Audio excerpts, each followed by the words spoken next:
Marcus Tate, a black man in a crisp suit, stands frozen beside his flipped silver sedan, hands high as two white cops scream, guns aimed, their flashlights searing his eyes in the Texas desert night. Blood drips from his temple, where a baton split his skin, yet he cuts through their yells. "You're digging your own graves." Officer Victor Hensley spits a vile slur, cocking his pistol, while the other wavers. Marcus smirks. "You have no idea who I am," as headlights flare afar, hinting at salvation or doom. 12 hours ago, he was just driving home. But this night will reshape his future forever. What ignited this chaos? Before we dive in, let us know where you're watching from, and if you stand for justice, hit like and subscribe for more gripping tales. 12 hours before the chaos in the Texas desert turned Marcus Tate's world upside down. He's behind the wheel of his silver sedan, slicing through the sun-baked outskirts of El Paso like a man who's earned a moment of peace. The sky's a bruised purple now, the sun having dipped below the horizon maybe 20 minutes ago, leaving a faint orange smear across the jagged silhouettes of distant mesas 40 miles west of the city limits. Highway 80 stretches out ahead, a lonely ribbon of asphalt flanked by scraggly creosote bushes and prickly pear cacti that claw at the dusty earth. The kind of landscape that feels forgotten by everything but the vultures circling high above. On thermal still warm from a day that hit 97 degrees Fahrenheit at its peak, Marcus adjusts the air conditioning, the vents humming as they blast cool relief against his skin. He's got the stereo dialed to a jazz station out of Houston, some old Coltrane number crackling through the speakers, the saxophones wail, a soothing counterpoint to the low growl of the sedan's engine as he keeps it steady at 55 miles per hour. Right on the legal limit, because Marcus Tate doesn't take chances, not with the road, and not with the world that's always waiting for him to slip up. He's 6'2", broad across the shoulders, with a jawline carved from years of grit and a voice that can silence a room. Tonight, though, he's just a man craving the quiet of home after months of 16-hour days dismantling a cartel, smuggling ring that stretched from Juarez to the Gulf Coast, a case that's left him with more gray hairs than he'd care to count at 43. He's picturing it already. A weekend off, first one in 6 months, maybe firing up the grill on his back porch in Houston, searing a thick ribeye to medium rare, cracking open a cold Shiner Bock while the crickets sing and the stars pop out. Over the pines, he's earned it, damn it. After 20 years in the FBI, climbing from a beat cop in Atlanta to the director of the Houston branch, a black man who's stared down mob bosses and senators alike and come out on top every time. His hands rest at 10 and 2 on the wheel, steady as stone. His turn signals clicking with military precision every time he switched lanes on this 3-hour drive from a field office meeting in El Paso. He knows the drill, knows how to keep everything clean and by the book, because he's learned since he was 16 and got his first license that out here. A mile doesn't pass without someone assuming he's trouble just for breathing while black. The sedan's odometer ticks, past 212,000 miles, a testament to how many roads like this he's traveled, how many nights he's spent chasing justice instead of sleep. Tonight, though, it's just him and the open highway, the nearest gas station a good 20 miles back near Horizon City. The last vehicle he saw, a rusted Ford pickup hauling hay bales that rumbled past 15 minutes ago, its taillights long swallowed by the dusk. He's alone out here, or so he thinks, until a sudden flash of red and blue light stabs through his rearview mirror, sharp and silent, no siren to announce it. Just that pulsing glow that hits him like a punch to the gut, because he knows this isn't about a busted headlight or a missed speed limit sign. Not when he's been clocking 55 on the nose since he hit this stretch an hour ago. He squints against the glare, his hazel eyes narrowing as he checks the dashboard one last time. Speedometer steady, gas tank 3/4 full, nothing out of place, and mutters under his breath, "Not again," the words slipping out like a reflex, a bitter echo of the 5 other stops he's endured in the last year alone, all of them starting with that same look in the mirror, that same sinking feeling that no badge, no title, no 20 years of service can shield him from what's coming. He eases the sedan onto the gravel shoulder, tires crunching over brittle stones and kicking up a faint cloud of dust that swirls in the headlight's beam. He cuts the engine, the jazz fading to static as the silence of the desert presses in. Thick and heavy, the temperature still hovering around 90 degrees even with the sun gone. Marcus adjusts his tie, a crisp navy number against his white dress shirt, a habit drilled into him from decades of facing down scrutiny with dignity. His fingers brush the FBI badge tucked in his jacket pocket, a cold reassurance he's carried since his first day on the job, because out here dignity and proof are the only armor he's got against the assumptions that follow him like a shadow. The rear view catches a figure stepping out of the cruiser behind him, a tall silhouette framed against the last gasp of sunset, and Marcus braces himself as Officer Victor Hensley comes into view, his badge glinting like a taunt under the wide brim of a sweat-stained Stetson. Hensley's lean and wiry, maybe 40, with a sunburned neck that peeks out above his navy uniform collar, his lips curling into a sneer that doesn't even try to hide the contempt brewing behind his pale blue eyes, a swagger in his step that screams small-town tyrant, the kind of man who's never left El Paso County and figures that makes him God out here where the law bends to his whims. He doesn't bother with a polite tap on the window or a flashlight sweep like protocol demands. He just plants his boots 2 feet from Marcus's door and barks, "License and registration, boy," his voice a gravelly drawl that lands like a slap, dripping with venom, not even glancing inside to see who he's talking to. Like Marcus is already guilty of something just for daring to drive this road at dusk. Marcus keeps his tone even, years of training locking the anger behind a wall of calm. "Can you tell me why you pulled me over, officer?" It's a fair question, one he's asked too many times before, one the law says he's entitled to hear answered.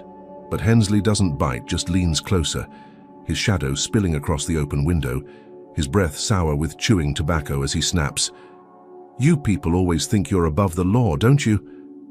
Before slamming his fist down on the sedan's hood, the metal buckling with a sharp, resounding clang that echoes across the empty highway like a gunshot, a dent the size of a grapefruit blooming under his knuckles, jagged and ugly, a mark that's as much about claiming Marcus as it is about ruining his car. Marcus's jaw clenches tight, his fingers curling around the steering wheel until his knuckles pale. But he doesn't flinch, not yet, because he's seen this script play out before, written in the blood and bruises of men like him long before he was born. And he knows Hensley's not here for traffic violations, not with that word people hanging in the air like a lit fuse, not with that sneer promising something far uglier than a fine. The sky darkens another shade, the first stars piercing the velvet black above, and Marcus feels it in his bones. This isn't just another stop to shrug off. This is the spark that's about to set his whole damn world on fire. Marcus Tate sits rigid in his silver sedan, the desert night pressing in through the open window, as Officer Victor Hensley looms outside, his fist still hovering over the fresh dent in the hood, a jagged scar in the metal that glints under the faint starlight, a silent testament to the rage that's already boiling over in this nowhere stretch of Highway 80, 40 miles west of El Paso.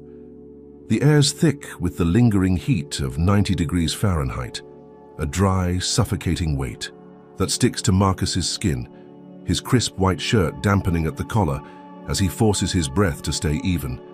His hands grip the steering wheel, knuckles taut, but his hazel eyes lock onto Hensley's sneer with a calm that's taken 20 years in the FBI to forge, a calm that's held him steady through interrogations with killers and standoffs with kingpins, though none of those ever felt as personal as this. Hensley's demand for license and registration still hangs unanswered, that ugly boy and you people echoing in Marcus's skull like a drum beat he's heard too many times. 5 stops in the last 12 months, countless more since. He was a teenager in Atlanta, all of them starting with that same look, that same tone, that same assumption that he's less than the badge he carries. He knows the law, knows his rights, knows this stop's got no legs to stand on, not with his speed dead at 55, not with his signals perfect, but he also knows Hensley doesn't care about the law, not out here where the nearest witness is a coyote howling 10 miles off in the scrub. Marcus reaches slowly for his wallet, deliberate, keeping his hands visible because he's learned the hard way that one twitch can turn a traffic stop into a funeral. He pulls out his driver's license, the Texas seal stark against the black, leather, and slides it toward the window. But he doesn't stop there. his voice cutting through the tense silence, steady as steel. "I'm a federal officer, FBI. Check the badge in my glove box." It's not a plea, not a boast, just fact, cold and clear. The kind of fact that's ended these stops before with stammered apologies and quick retreats. But Hensley doesn't flinch, doesn't even glance at the license as he snatches it from Marcus's fingers and flicks it into the dirt outside like it's trash, the plastic card skittering across the gravel shoulder with a faint scrape that's drowned by his barking laugh. "FBI? Sure, and I'm the governor. Nice try, boy." The word lands again, sharp as a blade, and Marcus feels it slice into him, but he keeps his face a mask, years of discipline holding the anger at bay.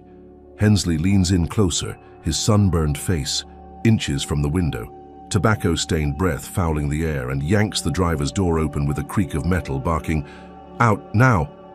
His pale blue eyes glinting with something feral, something that says, this isn't about papers.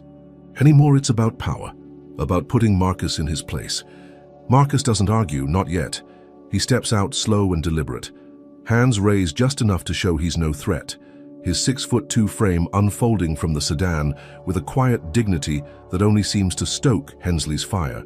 His dress, shoes crunch on the gravel, the desert wind tugging at his navy tie, and he stands there towering over Hensley's wiry build.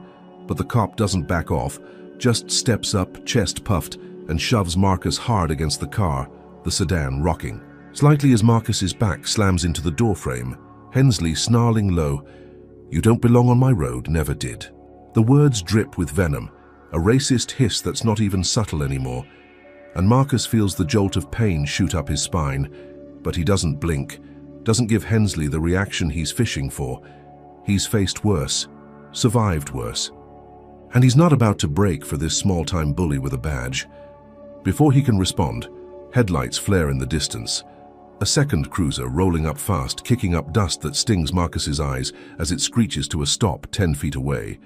Officer Pete Rollins climbs out, a stocky man in his 30s with a buzz cut and a smirk that mirrors Hensley's. His uniform stretched tight across a barrel chest, a nightstick swinging lazily at his hip as he saunters over, chuckling, "What's this one done, Vic?"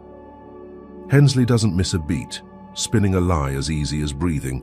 Resisting thinks he's some big shot Fed, and Rollins nods like it's a punchline he's heard before, stepping closer to block Marcus's path back to the driver's seat. Marcus opens his mouth to protest. "I've complied with every..."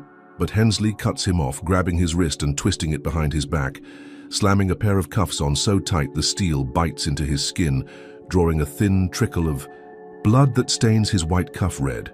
Rollins laughs, a harsh bark, as Hensley tightens the grip, leaning in close to whisper, "This is just the start.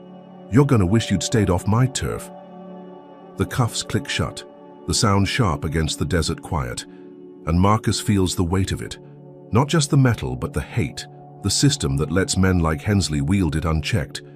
His jaw tightens, his mind racing, because he knows this isn't the end. It's the beginning of a fight he didn't ask for but won't back down from, not now, not ever. Hey folks, what do you think? Should Marcus have stayed silent, or was he right to call out his FBI rank? Comment number 1 if you think he did the right thing standing up to Hensley's racism. Hit that like button if you're rooting for justice here, and subscribe so you don't miss what's next, because trust me, this is about to get wilder. So what happens when Marcus's backup hears about this? Will it save him or light an even bigger fuse? Marcus Tate sits hunched in the back of Officer Victor Hensley's cruiser, the desert night a blur of shadows beyond the grimy windows as the cuffs bite deeper into his wrists. The steel edges slick with blood that's now crusted over his white shirt cuffs, staining them a dull crimson. He's 40 miles west of El Paso on Highway 80, the air outside still a sticky 90 degrees Fahrenheit, but inside it's claustrophobic, the vinyl seat sticking to his suit jacket as the faint hum of the AC battles, the heat radiating off Hensley in the driver's seat. Officer Pete Rollins rides shotgun, his buzz-cut head tilted back, chuckling at some crude joke Hensley mutters about teaching this one a lesson, while Marcus keeps his hazel eyes fixed on the rearview mirror, catching every twitch of Hensley's sneer. He's 6'2", broad-shouldered, and trained to stay calm under worse pressure than this, But the throbbing in his jaw from Hensley's baton shove against the sedan and the sting of racist slurs.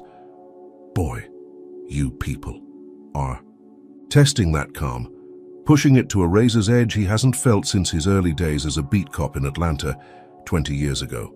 His mind races, cataloging every move. Hensley's lie about resisting, Rollins's complicity, the unlawful stop with no cause. But he's not just processing, he's planning. Because Marcus Tate didn't climb to Houston FBI director by letting small-town bigots like these bury him. His right hand, tucked beneath his thigh, brushes the concealed earpiece he's kept since his undercover days. A tiny black bud, barely the size of a dime, wired into his phone's secure line. And he shifts his weight, slow and subtle, until his fingers nudge it into place behind his ear. The cruiser's rumble masking the faint click as it activates. Hensley's too busy spitting tobacco into a cup to notice, and Rollins is scrolling his phone oblivious.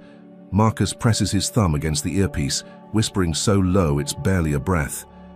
Deputy Director Hayes, it's Tate, Highway 80, El Paso outskirts, detained illegally by 2 officers. Hensley and Rollins, I need backup now. The line crackles, then Hayes' voice cuts through, sharp and urgent. Coordinates locked. Chopper's 20 minutes out, hang tight. And Marcus exhales, a flicker of relief cutting through the adrenaline, because 20 minutes is nothing compared to the hell he's already endured tonight. The cruiser lurches as Hensley takes a sharp turn onto a dirt road, gravel pinging against the undercarriage, and Marcus braces himself. 10 minutes pass, then 15, and just as Hensley starts bragging about showing this Fed who's boss, a low thrum builds in the distance, growing into the unmistakable roar of rotor blades slicing the night sky. Headlights flare through the windshield as an FBI helicopter swoops low, its spotlight pinning the cruiser in a blinding white circle. Hensley slams the brakes, tires skidding, cursing under his breath. What the hell? While Rollins fumbles, his phone dropping it into the footwell. The chopper hovers 50 feet above, dust swirling in a choking cloud, and a voice booms over the loudspeaker. FBI, release the detainee immediately. Officers Hensley and Rollins, you're under federal. Observation. Marcus feels the shift. Hensley's bravado cracks, his sunburned face paling as he scrambles to uncuff Marcus, his hands shaking, muttering, "Misunderstanding, sir. Just a mix-up." While Rollins stammers, "We didn't know, honest." The cuffs snap off, the steel clattering to the floorboard, and Marcus steps out, brushing gravel from his suit, his jaw tight, but his eyes burning with a quiet triumph. He's free, the chopper's blades whipping the air as it lands 100 yards off, agents in black vests spilling out with rifles ready, and for a moment he thinks he's won, that Hensley's done, that this nightmare's over. He climbs back into his sedan, the dented hood a bitter reminder, and drives off toward Houston, the chopper shadowing him for protection. His shoulders ease, the tension bleeding out as he hits 70 miles per hour, the desert shrinking in, his rear view, but he doesn't see what's brewing behind him. Back at the cruiser, Hensley's not licking wounds, he's on the radio, voice low and venomous. "Get this to the precinct now, edit the dash cam, make it look like he swung first." And within an hour, as Marcus crosses the county line, 150 miles from El Paso, a grainy video hits the internet, uploaded from an anonymous account tied to the local sheriff's office. 30 seconds of chopped footage showing Marcus stepping out of his car, edited to look like he's lunging at Hensley, the audio dubbed with a fake shout, "I'll kill you, pig," while Hensley's shove and the cuffs vanish from the frame. The caption reads, "FBI thug harasses honest cop, who's the real criminal?" And by midnight, it's viral. 10,000 views, then 50, then 100, flooding El Paso's online forums and beyond. The comments a cesspool of racist bile. Typical. Give him a badge and they think they own us. Send him back where he came from. Cops should have finished the job.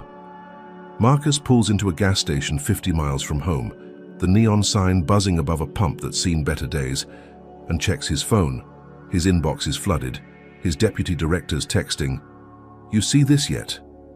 And his stomach drops as he plays the clip, the distorted version of himself staring back. A lie so blatant it's almost laughable, except it's not. Because El Paso's rumor mill is already churning, the town's old guard lapping it up, painting him as the villain, the black Fed who dared step out of line. His hands tremble, not with fear but with fury, as he realizes Hensley's not just a thug, he's a player.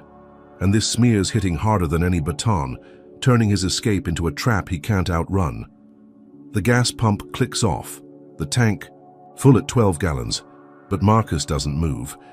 He's staring at the screen, the video looping, and knows this false victory's about to cost him everything he's built, because out here, truth doesn't matter when hate's got a louder voice. Marcus Tate grips the steering wheel of his silver sedan, the desert night swallowing the gas station's flickering neon glow in his rearview mirror as he pulls back onto Highway 80, the engine humming steady at 70 miles per hour. He's 50 miles from Houston now. The dented hood from Hensley's fist, a jagged shadow under the dashboard lights. His white shirt still stained with blood from the cuffs that bit into his wrists an hour ago. A dull ache pulsing in his jaw where the baton landed back on that desolate stretch 40 miles west of El Paso. The air outside hovers at 85 degrees Fahrenheit, cooler than the day's peak but still heavy with the dry bite of a Texas summer, and inside, the AC blasts against his face, drying the sweat that's beaded on his forehead since he saw that doctored video, 30 seconds, of lies looping on his phone, the fake shout of "I'll kill you, pig," dubbed over grainy dashcam footage, turning his lawful defiance into a racist caricature that's already racked up 100,000 views. The comments a venomous flood of FBI thug, and worse, words he's heard before, but never with his own face attached. His 6'2" frame slumps slightly, exhaustion tugging at him after months of cartel busts, and now this. His hazel eyes flick to the road, then the mirrors, a habit from 20 years in the FBI, because even with the chopper escort gone and Hensley's cruiser left in the dust, he knows this isn't over. Not when a man like that can twist the truth into a noose with a radio call and a few keystrokes. He's 200 miles from where it started. The stars a faint scatter above the endless black of the plains when he spots them. 3 sets of taillights creeping up behind, too close, too synchronized, their glow bouncing off the asphalt, like predators pacing a kill. Marcus adjusts his grip, easing off the gas to 60, testing them. The lights don't waver, they close in, and his gut twists, that old instinct flaring, the one that's kept him alive through ambushes and stakeouts, gone sideways. The lead vehicle surges forward, a jacked-up pickup with mud-caked tires and a Confederate flag flapping from its bed, its headlights blinding him as it swerves to his left. 2 more flank him, one on the right, one behind, boxing him in as the road narrows over a rickety bridge spanning a dry riverbed 30 feet below, its wooden planks rattling under the sedan's weight. Marcus scans for an out, but there's none. The pickups tighten their grip, engines roaring, and he catches a glimpse of shadowed faces through tinted windows. White men with hard eyes and harder grins, one clutching a baseball bat that glints in the glare. He floors it, pushing 80, the sedan lurching as he tries to break free, but the lead truck cuts him off, forcing him to brake hard. Then a brick rockets through his windshield, glass exploding inward like shrapnel, a jagged shard slicing his cheek as it embeds in the passenger seat, blood welling hot and fast down his neck, staining his tie crimson. The impact jars him, the wheel jerking in his hands, and a voice bellows from the truck, raw and hateful. "Get out, you black bastard." The words hit harder than the brick, a slap of pure malice that echoes Hensley's sneer from hours. "Go." Marcus swerves, tires screaming, the sedan fishtailing as he fights to keep it on the bridge. The drop looms right, a sheer plunge into darkness, and he yanks the wheel left, scraping the guardrail with a shriek of metal on metal. Sparks, flying as he narrowly avoids tumbling over the edge. His heart slams against his ribs, adrenaline flooding every nerve. He's trained for this, survived worse, but this isn't a cartel hit. This is personal, a mob spurred by that video, by Hensley's poison seeping into the cracks of a town. Already primed to hate him, the trucks press closer, one ramming his rear bumper, the jolt snapping his head back. He floors it again, pushing 90, the engine whining as he breaks through the gauntlet, the bridge's end rushing up in a blur of headlights and dust. He's clear, tires hitting solid asphalt, the pickups lagging as he hits 100, the speedometer trembling, but then a crackle cuts through the chaos, a CB radio spitting static from the lead truck, and Hensley's voice rasps out, loud and clear, "Finish him for me." A command that chills Marcus to the bone, because this isn't random. This is Hensley's next move. A hit squad unleashed to bury him where no chopper can swoop in to save him. The trucks peel off, their taillights fading as Marcus races toward Houston, blood dripping onto his lap, glass crunching under his shoes. He's alive, barely, his hands shaking on the wheel, but his mind's already turning, because he knows Hensley's not done, knows that video's just the spark and this mob's the fire, and it's only going to burn hotter from here. He wipes his cheek, the cut stinging, and mutters, "You're gonna regret this." A vow to himself to the night, because Marcus Tate doesn't run, he fights, and this fight's just getting started. All right, folks, what do you think? Does Marcus deserve to take Hensley down after this? Comment number 1 if you're rooting for him to crush this racist mob, hit that like button if you're fired up for justice, and subscribe so you don't miss the next twist, because it's about to get insane. So can Marcus outsmart Hensley's next play, or is this mob just the beginning of his nightmare? Marcus Tate barrels down Highway 80, the silver sedan's engine roaring at 90 miles per hour, as the shattered windshield lets in gusts of desert air, still hovering at 85 degrees Fahrenheit despite the late hour.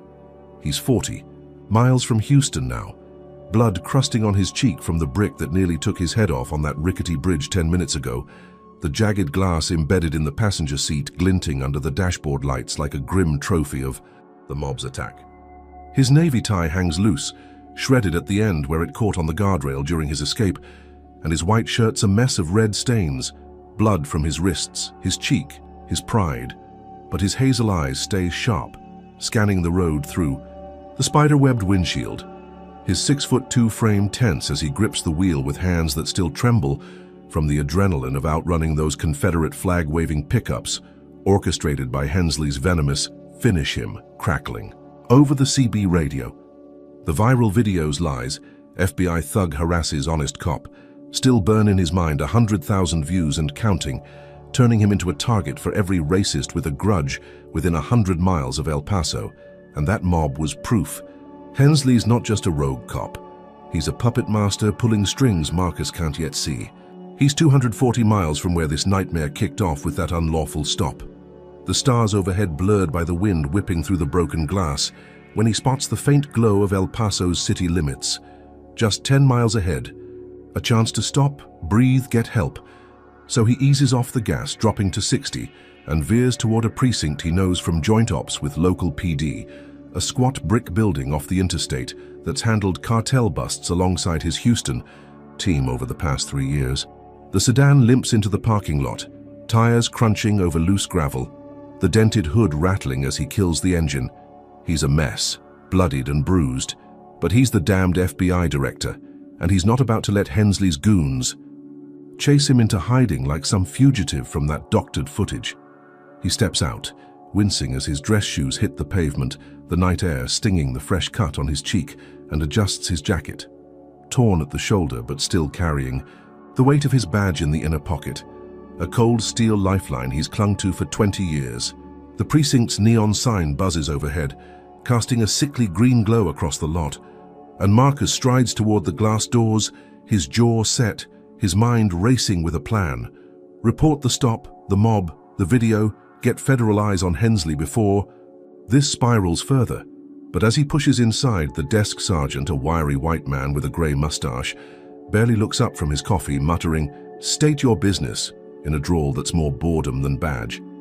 Marcus pulls out his FBI ID, the gold shield glinting under the fluorescent lights, and slams it on the counter, voice steady despite the ache in his bones. "Marcus Tate, Houston FBI Director. I was illegally detained by one of your officers, Victor Hensley, then attacked by a mob he sicked on me. I need to file a report and get your watch commander now." The sergeant glances at the badge, then at Marcus, his bloody shirt, his torn suit, and nods slow and deliberate. "All right, Fed, sit tight," gesturing to an interview room down the hall with a flick of his pen. Marcus follows, stepping into a cramped box of peeling paint and a metal table bolted to the floor, the door clicking shut behind him. He sinks into a chair, the cold steel biting through his jacket, and for a moment, he lets himself hope, lets himself believe these. Cops will see the badge, hear the truth, and back him up like the law demands. 2 officers enter 10 minutes later, both white, both in crisp Navy uniforms. Officer Lyle Grayson, tall and lean with a scar across his knuckles, and Officer Tom Burke, shorter, stockier, with a buzz cut and a smirk that doesn't reach his eyes. They nod at Marcus, Grayson saying, "Heard you had a rough night, Mr. Tate. We'll look into it," while Burke jots notes on a clipboard, his pen scratching loud in the silence. Marcus lays it out. Hensley's stop, the cuffs, the chopper rescue, the video, the bridge ambush. His voice steady, facts crisp, expecting action. But Grayson's eyes narrow, and Burke's smirk widens. And before Marcus can finish, the Dr. locks with a heavy thunk, Grayson spinning the key with a chuckle. "Hensley's our brother, you're nothing here." Marcus's stomach drops, his hands flexing against the table as Burke steps closer, spitting in his face, the wet glob hitting his cheek with a sting. "FBI don't mean shit to us. You think you can roll in and cry wolf?" The saliva drips, mixing with the blood already there, and Marcus wipes it off, slow and deliberate, his mind screaming betrayal. These aren't cops, they're Hensley's pack, and he's walked right into their den. Grayson pulls out his phone, dialing with a grin. "Vic, you'll love this. He's here." And within an hour, the door swings open again. Hensley strutting in, his sunburned neck redder than ever, his nightstick twirling like a toy in his wiry hands. He doesn't hesitate, doesn't speak, just swings the baton hard, cracking it across Marcus's jaw with a sickening crunch that snaps his head back, pain exploding white hot through his skull as he slumps against the chair, blood pooling in his mouth, metallic and sharp. Hensley leans in, breath hot and sour, snarling, "You thought you'd snitch? Thought your fancy badge would save you?" And swings again, the stick slamming into Marcus's ribs, a dull thud that steals his breath. He gasps, vision blurring. But his training kicks in, keeping him conscious, keeping him alive, because he knows this beating's just Hensley's warm-up, a taste of the hell he's got planned. The room spins, the fluorescent buzz deafening, and Marcus clenches his fists, blood dripping onto the table. He's down, not out, and Hensley's about to learn that the hard way. Marcus Tate slumps against the cold metal chair in the El Paso precinct's interview room, the taste of blood thick in his mouth as it drips from his split lip, pooling on the scratched table in front of him. His jaw throbs where Officer Victor, Hensley's baton cracked it minutes ago, a white-hot pain that pulses with every shallow breath, and his ribs ache from the second blow, a dull bruise blooming beneath his torn white shirt, now a patchwork of crimson stains from his wrists, his cheek and now his mouth. The fluorescent lights buzz overhead, casting harsh shadows across the peeling beige walls, the air stale and heavy at 80 degrees Fahrenheit despite the late hour. 40 miles from Houston, he's trapped in this concrete box, the precinct's neon sign still flickering outside, a mocking beacon of the safety he thought he'd find. Hensley stands over him, wiry frame coiled with menace, his sunburned neck flushed red as he twirls the nightstick, smirking. "You thought you'd snitch, huh? Thought you'd run to your Fed buddies?" While Officers Lyle Grayson and Tom Burke lean against the locked door, Grayson's scarred knuckles flexing, Burke's smirk widening as he wipes spit from his chin, the same spit he hocked in Marcus's face before Hensley strutted in, a betrayal that stings worse than the beating. Marcus's 6'2" frame is hunched, his navy tie dangling in tatters, but his hazel eyes burn through the haze of pain, tracking every move. 20 years in the FBI have taught him to stay sharp when the odds are stacked, and right now, they're a tower ready to topple. His right wrist, still raw from the cuffs hours ago on Highway 80, brushes the chair's armrest, and he feels it, a loose pin in the cuff dangling from his left hand, a sliver of steel bent just enough to work with. He'd noticed it when Hensley slammed him down, a sloppy mistake from a sloppy cop, and now it's his lifeline. Hensley paces, ranting about teaching you your place, his boots scuffing the linoleum while Grayson chuckles and Burke scrolls his phone, distracted. Marcus shifts slow, deliberate, sliding the pin free with his thumb, his fingers steady, despite the blood slicking them, and slips it into the cuff's lock, feeling the mechanism give with a faint click. He masks with a cough, the sound harsh and wet as blood spatters his chin. Hensley doesn't notice, too busy swinging the baton in mock arcs. But Marcus's mind races. 3 against 1, no gun, no backup, the door's locked, but he's got surprise and that's enough. He waits, biding his time, until Hensley turns to laugh with Grayson. Then Marcus moves fast as a coiled spring, lunging up and slamming his elbow into Hensley's throat, a guttural choke cutting off the cop's sneer as the baton clatters to the floor. Burke lunges, but Marcus grabs the chair and swings it hard, the metal frame cracking against Burke's skull with a sickening thud, dropping him limp to the ground. Grayson's on him next, fists flying, but Marcus ducks. Years of training kicking in and drives his knee into Grayson's gut, doubling him over. He snatches the keys from Grayson's belt, bolts for the door, and jams the key in, twisting. It opens as Hensley wheezes, clawing for his radio. "Stop him, damn it!" Marcus bursts into the hall, the precinct a blur of beige and buzzing lights, his dress shoes slipping on the tile as he sprints past the desk sergeant, who's too slow to react, coffee spilling as he yells, "Hey!" He hits the parking lot, the night air hitting his lungs like a furnace, and spots a patrol car idling 20 feet away, keys still in it from a rookie's smoke break. He dives in, slams the door and floors it, the cruiser peeling out with a screech of tires, gravel spraying as he tears onto the interstate, heart hammering, blood dripping onto the seat. He's free, the precinct shrinking in the rear view, and he grabs the radio, switching to a secure FBI channel, voice hoarse but firm. "Hayes, it's Tate. Precinct's dirty. Hensley's crew beat me. I'm out, heading east. Send a team." Hayes crackles back. "Copy, 60 miles out. Stay low." And Marcus exhales, thinking he's clear, the cruiser hitting 80 as he races toward Houston, 50 miles away. But then the scanner flares to life, a statewide alert blaring. "All units be advised. FBI Director Marcus Tate wanted for assaulting officers. Armed and dangerous, last seen fleeing El Paso precinct in stolen vehicle," followed by a flood of chatter. "Suspect attacked 3 cops, critical condition."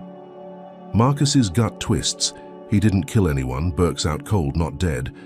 But the lie's already spreading and he catches a glimpse of his reflection in the side mirror, bloodied and wild, a perfect match for the fugitive they've painted him as. Sirens wail in the distance, closing fast, and Hensley's voice cuts through the scanner, sharp and smug. "He's a dead man now. Find him. Finish him." A taunt that chills Marcus's blood, because this isn't just a beating anymore. It's a frame-up, a death sentence broadcast to every badge in Texas, turning his escape into a noose he can't slip. He ditches the radio, the cruiser's speedometer climbing to 95, the desert blurring past. He's alive, but he's hunted, and Hensley's turned the whole damn state into his executioner. All right, folks, what do you think? Can Marcus outrun this frame-up, or is Hensley too slick? Comment number 1 if you believe Marcus can still turn this around. Hit that like button if you're rooting for him to beat these corrupt cops. And subscribe so you don't miss the next move, because it's about to get brutal. So how does Marcus dodge a manhunt when even his own side might turn on him? Marcus Tate races east in the stolen El Paso patrol car, the speedometer pegged at 95 miles per hour as the Texas night blurs past, a star-strewn void 40 miles from Houston.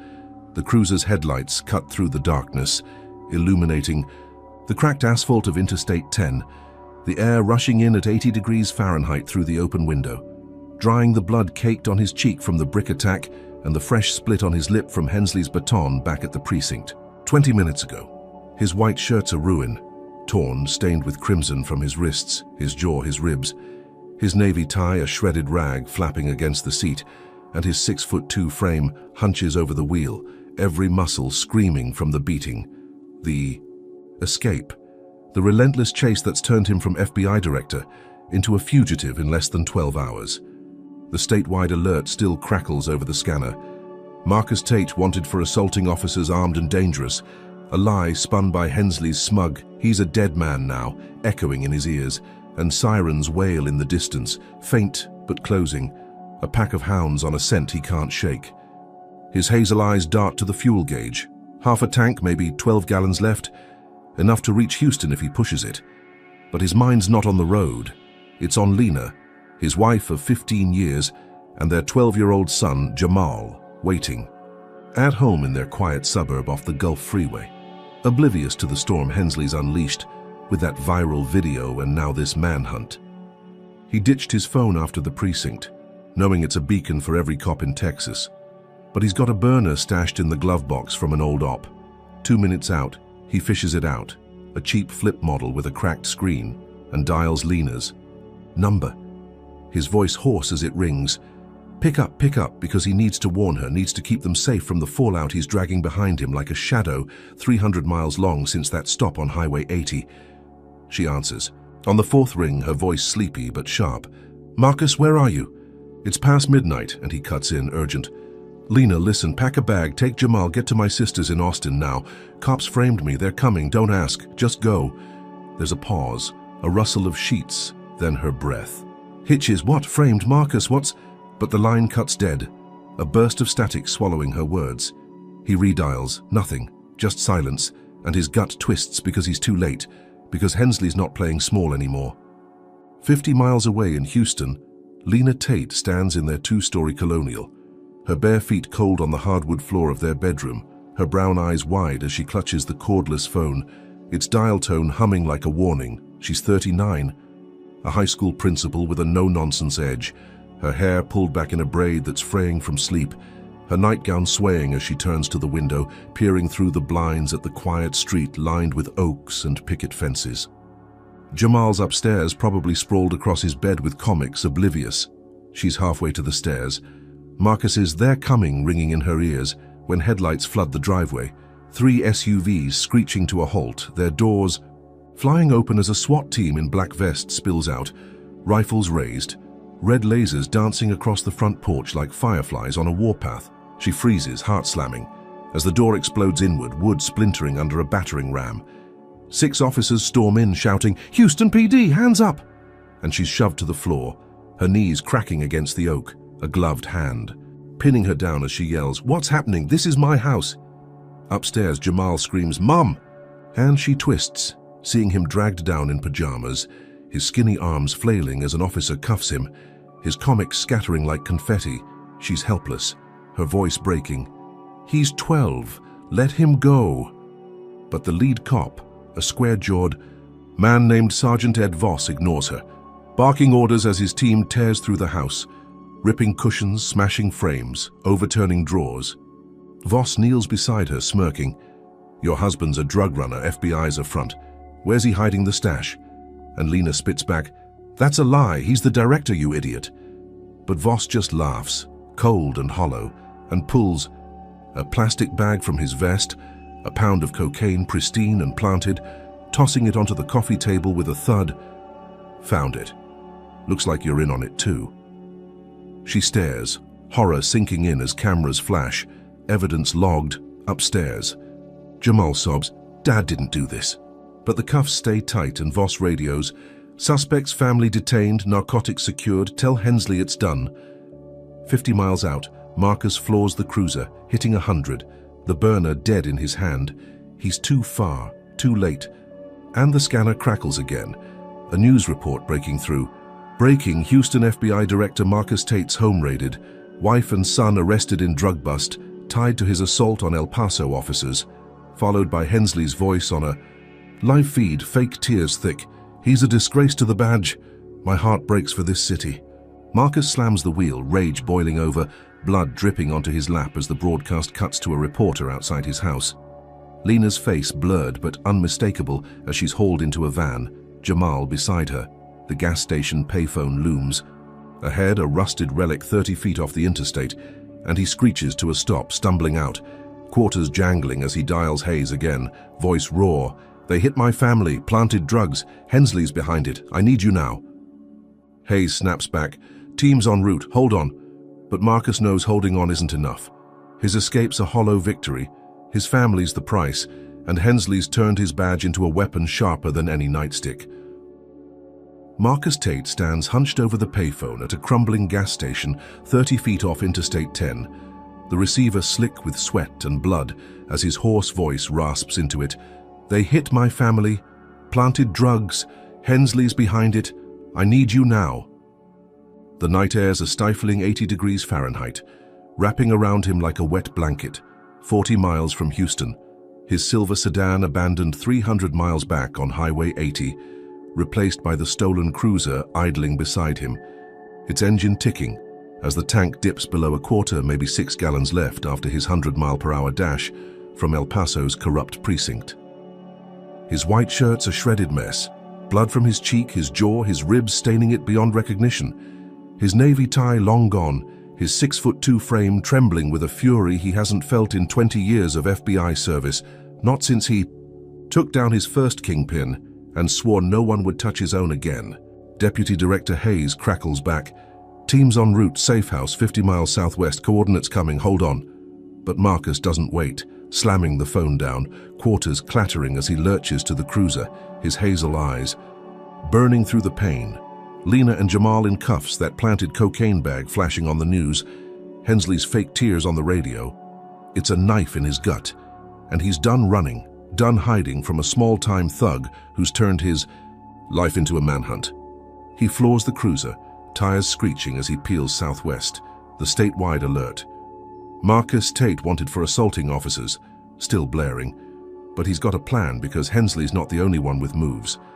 50 miles later, he ditches the cruiser in a mesquite thicket off a dirt road, the safe house looming, a low-slung bunker hidden in the scrub, its steel door glinting under moonlight as Hayes and 6 agents in black vests greet him, rifles. Slung faces grim. Lena and Jamal are in holding, feds are locked out. Hensley's got local stonewalling, Hayes says, handing Marcus a burner tablet with precinct feeds hacked live. Marcus wipes blood from his lip, jaw throbbing, and growls, "Then we hit back hard," rallying his team with a voice that cuts through exhaustion. His 20 years of tactics flood in, and within an hour they've got warrants, recordings from his earpiece, and a sting set for Hensley's precinct 40 miles north in El Paso. The chopper lifts off at 3 in the morning, blades slicing the night as Marcus straps into a vest, his ribs screaming but his focus razor sharp. They hit the precinct at dawn, the sky a bruised purple, agents storming in with flashbangs popping, smoke curling as Marcus limps through the chaos, Glock drawn, eyes locked on Hensley's office. He kicks the door in, catching Hensley mid-rant on a phone. "Tell Voss to bury the wife's case," and levels the gun. "You're done, Victor." Hensley freezes, sunburned neck paling, but smirks. "You're a dead man walking," as agents cuff him and Rollins, who's cowering in the corner. Live feeds from local news vans capture it all, choppers buzzing overhead. The arrest broadcast statewide as Marcus stands bruised but unbowed, the precinct's corrupt heart ripped out in front of 1 million viewers. Cheers erupt from the agents as Hensley's hauled out, his badge stripped, Rollins stammering apologies.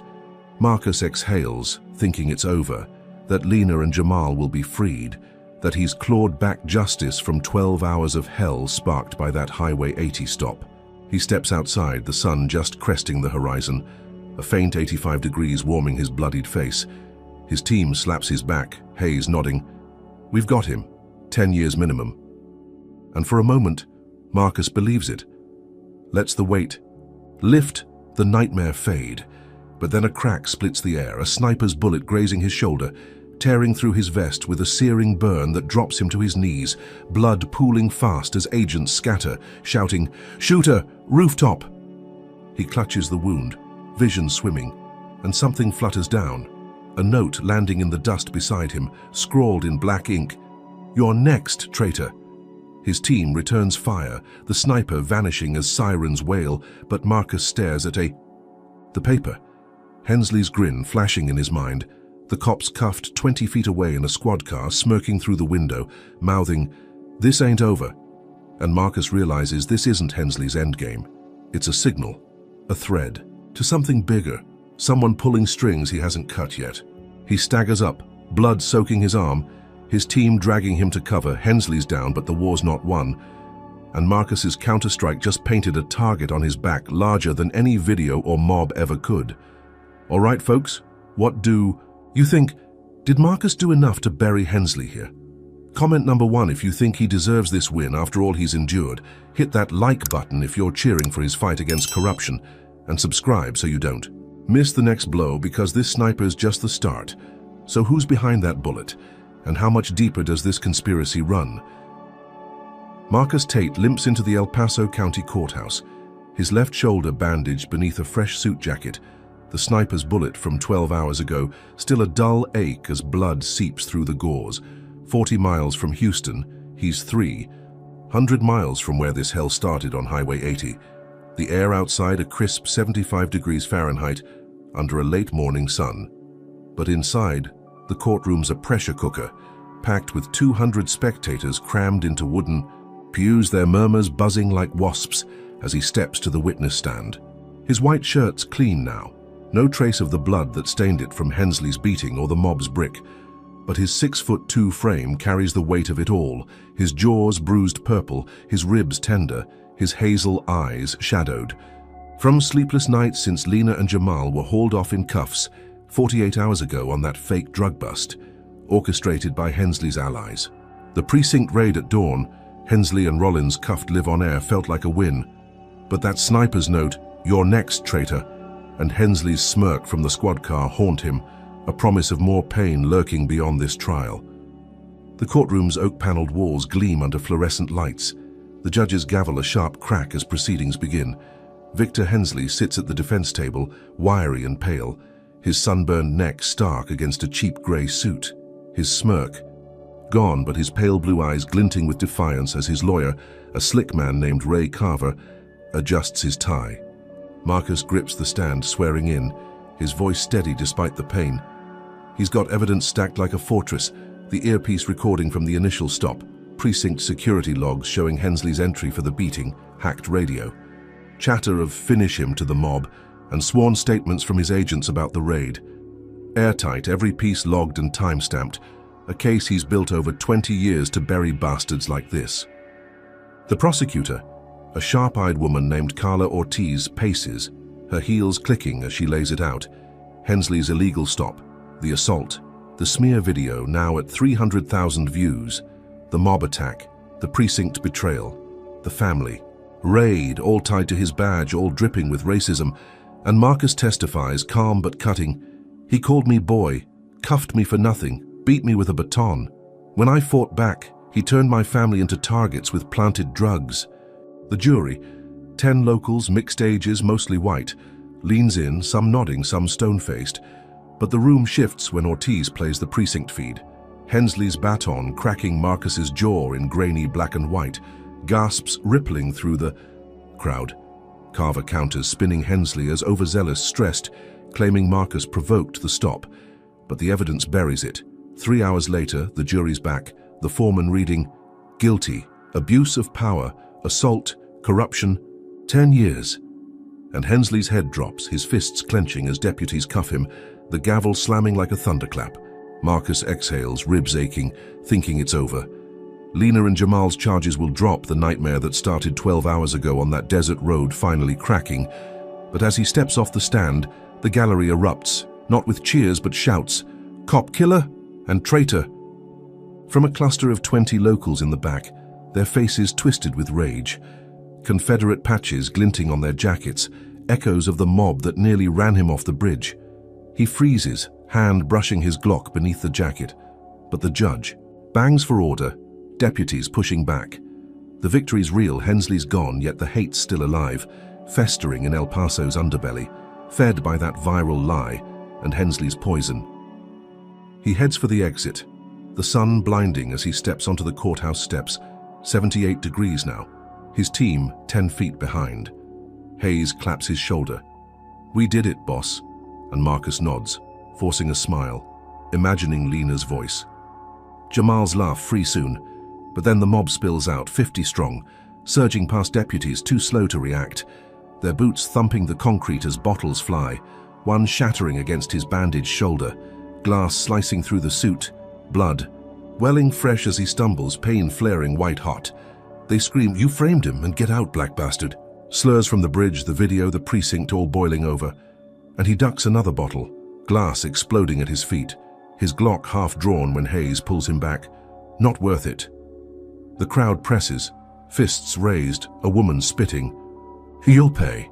And Marcus's heart sinks because this isn't justice's echo, it's Hensley's legacy, a town turned against him even with the cuffs on their hero. Deputies finally form a line, batons out, but the damage is done. Marcus brushes glass from his sleeve, blood dripping, when a courier shoves through, thrusting an envelope into his hands, official seal glinting. Inside, a warrant, fresh off. The press, Marcus Tate, evidence tampering, federal investigation pending, signed by Judge Harlan Voss, a name Hensley bragged about owning on that precinct call, a judge tied to the sheriff who buried Lena's case. Marcus stares, the paper trembling. Hensley's 10 years mean nothing if the system's still rigged, and this warrants a noose tighter than any mob, a legal knife from a puppet master he hasn't faced. He crumples it, blood smearing the ink, his team shouting as the crowd roars. He's won the battle, but the war's just shifted, and he's still the prey. All right, folks, what do you think? Should Marcus have seen this courtroom twist coming? Comment number 1 if you think he's still got a shot against this corrupt system. Hit that like button if you're raging at this injustice, and subscribe so you don't miss the next fight, because it's about to explode. So can Marcus dodge this warrant, or is the mob just the start of his downfall? Marcus Tate floors the gas of a borrowed FBI sedan, the engine snarling at 90 miles per hour, as he tears west from El Paso's courthouse steps, the crumpled warrant, evidence tampering, still clenched in his fist, blood from his reopened shoulder wound smearing the ink where the mob's bottle sliced through his suit 30 minutes ago. The desert stretches endless under a noon sun blazing at 92 degrees Fahrenheit, 350 miles from Houston. The sedan's AC straining against the heat as dust swirls across Interstate 10, his white shirts soaked red. Again, his navy jacket torn at the seam, his 6'2" frame hunched over the wheel, every jolt of the road spiking pain through his bruised ribs and throbbing jaw from Hensley's precinct, beating 2 nights back. The fake warrant from Judge Harlan Voss, a Hensley crony, burns in his mind. A legal trap sprung hours after Hensley's 10-year conviction, proof this war's deeper than one rogue cop, and the mob slurs, cop killer, black bastard. Still, echo melding with the sniper's note, "You're next, traitor," into a chorus of hate he can't outrun. His hazel eyes flick to the rear view. Hayes and 3 agents trail a mile back in a black SUV, too far to close the gap fast, and the burner in his pocket buzzes, Hayes' voice crackling. Lena and Jamal's charges are stalled. Voss's crew's blocking us. Where you at? Marcus grits, 10-50 miles out. Desert's my shot to lose 'em because the statewide alert from the precinct frame-up, wanted for assaulting officers, has every badge in Texas hunting him, and that mob's rage means Hensley's loyalists aren't done either. He's 300 miles from that first stop on Highway 80, 12 hours into a nightmare that's cost him everything. Lena, Jamal, his name, and now he's racing blind, the sedan's tank at 8 gallons, enough to reach a safe house. If he can shake the tail he knows is coming. The horizon shimmers, heat waves dancing when headlights flare behind. 2 cruisers, no sirens, just relentless speed, closing fast at 110. He squints, spotting El Paso PD markings and curses Hensley's dogs, because these aren't random patrols. They're the precinct's leftovers, sprung or bribed since the raid. He pushes the sedan to 100, tires humming, but the road dips into a dry wash. Sand drifts, narrowing it to a choke point. The lead cruiser rams his bumper, metal crunching as the sedan fishtails, his shoulder slamming the door, blood soaking. The bandage anew.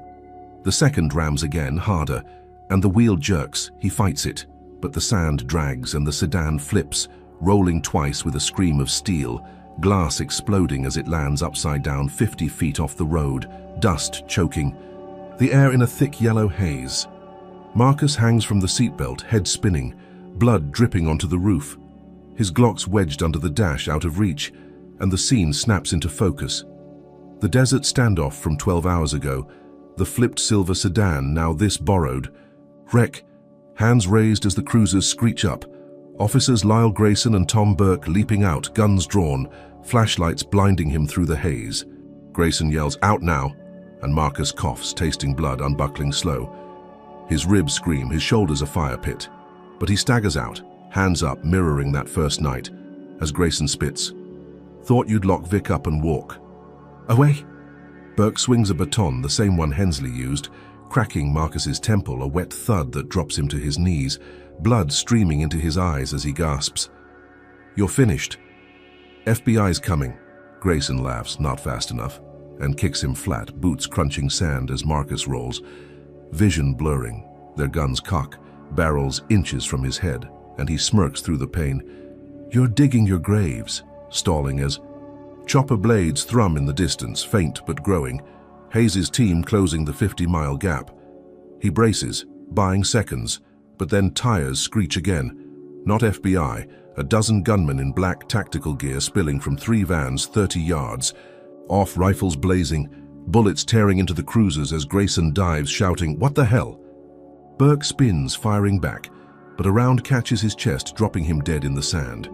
Grayson bolts, vanishing into the scrub as the gunmen advance, their shots pinning Marcus behind the wreck, lead ricocheting off the sedan's frame. He crawls, ribs grinding, snagging his Glock from the dash, 6 rounds left, and returns fire, 2 gunmen dropping as the chopper's roar nears, floodlights cutting through the dust. The attackers falter, scattering as Hayes' team lands, agents leaping out, rifles barking. The gunmen retreat, vans peeling off, leaving 3 bodies and a burning cruiser. Marcus staggers up, blood-soaked, Glock trembling. Hayes grabs him. "Who were they?" And Marcus shakes his head. "Not Hensley's, someone else, and because this isn't precinct revenge, it's a hired hit, a second wave beyond Hensley's reach, tied to that sniper, that note, that warrant." He wipes blood from his brow, the desert silent but for the chopper's hum. Grayson's gone, Burke's dead, but the real threat's still out there, and Marcus knows he's not just hunted, he's marked. Marcus Tate leans against the flipped FBI sedan, blood streaming from his temple where Officer Lyle Grayson's baton cracked it minutes ago. The desert sand gritty under his knees as the chopper's floodlights carve through the dust 50 miles. Southwest of El Paso, the air's a dry 90 degrees Fahrenheit, the noon sun relentless, his white shirt a blood-soaked rag clinging to his 6'2" frame, his navy jacket lost somewhere in the wreck 350 miles from Houston. His ribs grind with every breath, his shoulder throbs from the sniper's graze a day ago, and his hazel eyes squint through the haze. Officer Tom Burke lies dead 10 feet away, chest torn open by the gunman's rifles, Grayson's boot prints, fading into the scrub where he fled, and 3 of the black-clad attackers sprawl lifeless near their burning van, downed by Marcus's Glock before Deputy Director Hayes and his 6 agents repelled the rest. The chopper's blades slow, Hayes rushing over, his black vest streaked with sand. "You good?" Marcus nods, spitting blood. "Barely. Those weren't Hensley's boys," his voice raw as he clutches the 6-shot Glock. 2 rounds left. Retrieved from the dash during the firefight. Hayes kneels, prying a wallet from a gunman's tack vest, Texas ID, no name, just a number and a logo, a coiled snake over a star, and mutters, "Hired muscle, someone big's bankrolling this." Marcus wipes his brow, the baton sting flaring, and remembers Hensley's precinct rant. "Tell Voss to bury the wife's case," and the sniper's note, "You're next, traitor." It's a web, Hensley just a thread, and those gunmen, that warrant, point to a puppet master pulling levers from higher up. Hayes drags a wounded gunman from the wreckage, zip-tying his wrists, the man's mid-30s, buzz cut, a snake tattoo curling up his neck, and Marcus looms over him, Glock steady. "Who sent you?" The gunman coughs, blood flecking his lips and rasps. Mayor Warren wanted you silenced." Reforms threatening his cash before slumping, breath fading as Hayes curses, "Clyde Warren, El Paso's kingpin." Marcus nods, pieces clicking. Warren, 58, silver-haired, a 3-term mayor with a mansion overlooking the city, a man who's shaken his hand at galas, all smiles and lies, running drugs, bribes, and cops like Hensley to keep reformers like Marcus buried. He grabs a wire from Hayes, a tiny mic clipped to his collar. 90 minutes later, he's cleaned up, blood washed off, a fresh shirt from an agent's kit stretched tight over his bruised frame, and he's rolling solo into El Paso in a borrowed SUV 40 miles from the ambush site, the sun dipping to 88 degrees as dusk nears. Warren's mansion sits on a bluff, a sprawling stucco fortress with wrought iron gates guarded by 2 suits packing concealed 9mm. Marcus flashes his FBI badge, voice cold, "Official business," and they wave him through, underestimating. The bloodied man with a limp, as he parks near a fountain spewing crystal water, a stark contrast to the desert's grit. Inside, the air's cool at 70 degrees, marble floors gleaming under chandeliers. Warren greets him in a study, a broad man in a tailored suit, grey hair slicked back, sipping bourbon from a crystal glass, his smile tight. "Marcus, rough, weak, heard about Hensley, shame," his tone dripping with mock pity. Marcus sits, wire humming, and cuts through. "Spare me. I know you hired those gunmen, framed my family, ran Hensley like a dog, talk." Warren chuckles, swirling his drink unfazed. He leans back, voice smooth. "You're a problem, Tate. FBI sniffing my deals, pushing reforms. Cartels pay me millions to keep El Paso open, cops in line. Hensley was cheap, Voss cheaper, but you too clean, too loud." Marcus clenches his fists, ribs aching as Warren brags. 10 years I've owned this state, judges, sheriffs, feds. Your raid? A hiccup, I'll bury you. Your wife, your kid, like I've buried a dozen before." His eyes glinting with a predator's glee. Every word recorded, a confession Marcus knows will crack this empire wide open. He stands, wire live to Hayes' team 40 miles out. "That's enough. FBI's got you." And Warren's smile fades, replaced by a cold stare. He snaps his fingers, and the study doors burst open. 10 militia in black fatigues storming. Hin AR-15s blazing, bullets shredding the oak desk as Marcus dives, rolling behind a bookshelf, glass shattering around him. His Glock's out, 2 shots dropping one gunman, blood pooling on the marble. Warren bolts through a side door, shouting, "Kill him!" As the militia closes, 9 left, their rounds chewing the walls, splinters flying as Marcus scrambles, ribs screaming, shoulder bleeding fresh through the bandage. He fires again, one bullet grazing a gunman's leg, the other pinging off a chandelier. They flank him, boots thumping, and he's pinned, the wire crackling as Hayes yells, "Hold on, 10 minutes out." But 10 minutes is a lifetime when barrels gleam 3 feet away. Marcus thinks he's won. Warren's words on tape, but this ambush flips it. Hensley's jail cell's a sideshow. Warren's the prize. And now Marcus is cornered, bleeding. 1 round left. The mansion a kill box. He might not walk out of. Marcus Tate crouches behind a splintered bookshelf in Mayor Clyde Warren's opulent study, the air thick with gun smoke and the tang of blood as 9 black-clad militia close in, their AR-15s spitting fire, 40 miles from El Paso's desert. Ambush. Dusk settles at 85 degrees Fahrenheit outside the mansion's stucco walls, but inside it's a furnace, 70 degrees spiked by adrenaline and the deafening crack of bullets shredding marble and oak. His white shirt's a crimson ruin, his shoulder bleeding through the sniper's graze from yesterday, his ribs grinding from Hensley's baton 2 nights ago. His 6'2" frame presses low, Glock trembling with 1 round left, the wire on his collar crackling as Hayes' voice cuts through. 5 minutes out, hold on. But 5 minutes is an eternity when barrels gleam 3 feet away, Warren's confession. "I've owned this state, buried a dozen like you. Still live on the feed. A jackpot Marcus can't cash if he's dead." Glass shards from the shattered chandelier crunch under his dress shoes as he shifts. Hazel eyes darting. 9 gunmen fanned out, 2 flanking left, 3 right, 4 straight ahead. Their boots thumping as Warren shout, "Kill him!" echoes from the hall, where he fled. Marcus's mind races, 20 years of FBI training boiling down to this. He spots a bourbon bottle on the floor. Warren's crystal glass cracked but full, and grabs it, hurling it left with a flick of his wrist. It smashes against a wall, liquor splashing, and 2 gunmen spin, firing at the noise. A split-second distraction he seizes, lunging right, his last bullet punching through a gunman's throat, blood spraying as the man drops, rifle clattering. Marcus snatches it, 15 rounds in the mag, rolling as bullets chew the bookshelf, splinters stinging his cheek, and opens fire. Short bursts dropping 2 more, their bodies crumpling to the marble with wet thuds. 6 left, and they pivot. Closing fast, but he's moving. Diving behind a leather sofa, its stuffing exploding as rounds tear through. He pops up. 3 shots, 3 hits, chest, head, chest, 3 down, 3 standing. Their shouts turning to curses as he flanks, using the room's pillars, a 4th falling to a double tap, blood pooling under the chandelier's wreckage, the eye, last 2 charge.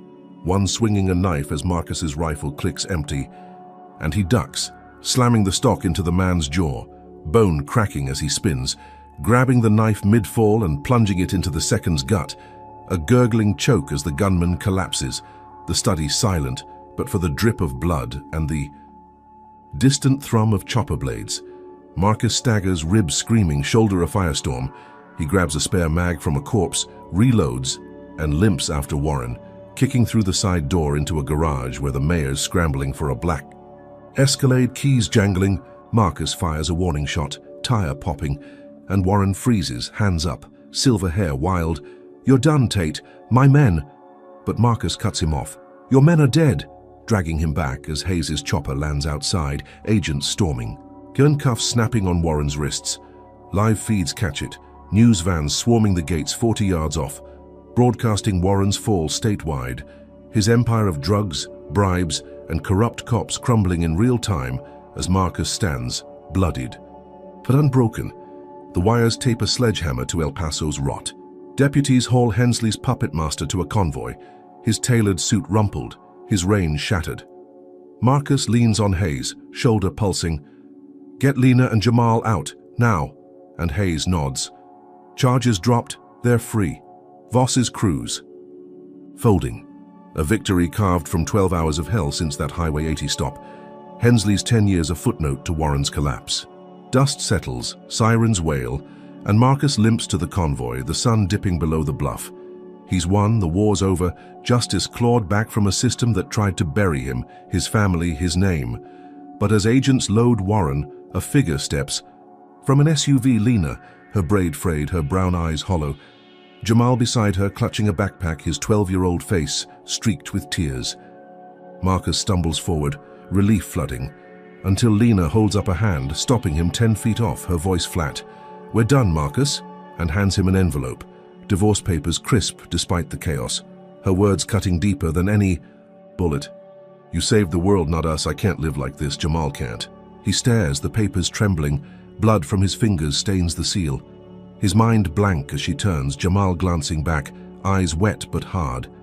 She walks away, her silhouette shrinking against the convoy's lights, their sun trailing, and Marcus stands frozen, Glock slipping from his hand to the sand, the weight of it all crashing down. Hensley's jailed, Warren's finished, the cartel cash lines severed, but his family's gone, the cost of a fight he didn't start, but couldn't stop. Sirens fade.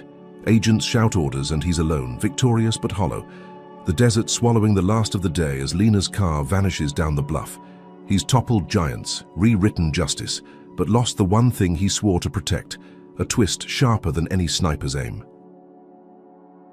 Marcus Tate's journey through 12 brutal hours, from a racist traffic stop on Highway 80 to toppling Mayor Clyde Warren's corrupt empire, teaches us that justice isn't a gift, it's a fight. Racism isn't just slurs or batons, it's a system, woven into badges, courts, and mobs, ready to crush anyone who dares challenge it. Marcus, a black FBI director, faced it head-on. Hensley's cuffs, a smeared video, a mob's brick, planted drugs on his family, each blow worse than the last, each victory undone by a deeper betrayal, proving prejudice doesn't die quietly. It claws back with every tool at its disposal. His resilience shines through, picking locks, rallying agents, recording Warren's confession, showing that strength and cunning can defy even the most rigged odds, but at a cost. The twist of Lena's divorce papers reveals a brutal truth. Fighting for the greater good can hollow out the personal, leaving scars no badge can heal. Corruption, too, isn't one man. It's a network from Hensley's fists to Warren's millions, thriving on silence until someone like Marcus rips it open. Yet, his win, jailing Hensley, exposing Warren, sparks hope. One voice, relentlessly, loud can crack a rotten foundation. The lesson: justice demands sacrifice, but it's worth it if it wakes a system that slept too long on the backs of the oppressed. So what do you think?